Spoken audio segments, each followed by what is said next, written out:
Smoking and drinking ఈ అలవాట్లు చాలా మందికి ఉన్నాయి. సో ఈ అలవాట్ల వల్ల అనేక ఆరోగ్య సమస్యలు వచ్చే అవకాశాలు ఉన్నాయి. వీటి నుండి బయటపడడం ఎలా, ఇవే బయటపడకుండా ఇవే అలవాట్లు కంటిన్యూ అయితే వచ్చే సమస్యల గురించి తెలుసుకుందాం. మనతో పాటు ఉన్నారు సీనియర్ ఆయుర్వేదిక్ డాక్టర్ కొండా పూర్ణ రాజేశ్వరి గారు. డాక్టర్ గారితో మాట్లాడదాం. మద్యపానం, ధూమపానానికి సంబంధించిన సమస్యలకు పరిష్కారాలు ఏమున్నాయి, ఒకవేళ ఇది ఇలాగే కంటిన్యూ చేస్తే వచ్చే నష్టాల గురించి కూడా తెలుసుకుందాం. Welcome to our studio doctor. Thank you. మద్యపానం, ధూమపానం అంటే కొంచెం యంగ్స్టర్స్ నుంచే డ్రింకింగ్ హ్యాబిట్, స్మోకింగ్ హ్యాబిట్ పెరిగిపోతుంది. అండ్ కొంతమంది ఏజ్డ్ పర్సన్స్ కూడా ఈ హ్యాబిట్ని మానుకోలేకపోతున్నారు. సో ఎలాంటి సమస్యలు వచ్చే అవకాశం ఉంది వీటి వల్ల? మనం ఎక్కడ టీవీలో కూడా ఏ సినిమా చూసినా, బయట టీవీ సినిమా చూసినా కానీ smoking and drinking injurious to health, cancer కారకం.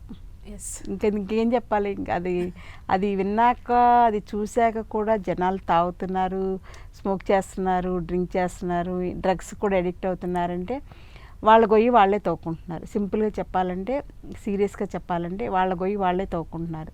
ఎవరు తాగమన్నారు, ఎవరు డ్రింక్ చేయమన్నారు, ఎవరు స్మోక్ చేయమన్నారు, ఎవరు డ్రగ్స్ తీసుకోమన్నారు?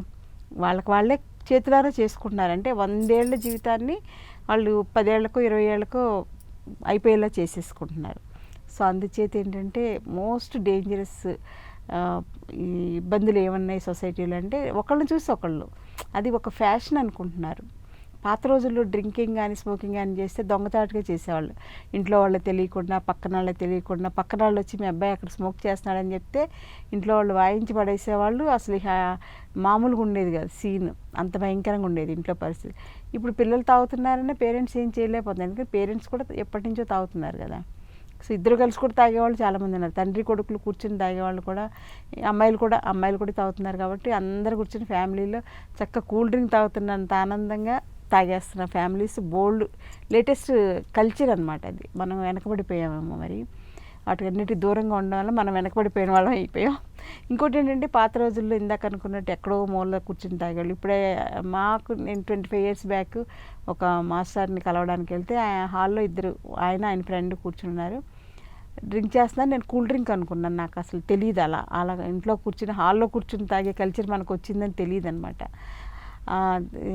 సో నాకు కొంచెం మాట తడబడుతున్నట్టు తేడా అనిపించి నేను లోపలికి వెళ్ళి కూర్చుంటానండి అని లోపలికి ఆవిడ దగ్గరికి వెళ్ళిపోయి కూర్చున్నాను, ఆంటీ దగ్గరికి వెళ్ళి. తర్వాత అర్థమైంది ఇంకా అసలు చాలా రోజులు చాలా బాధపడిపోయాను.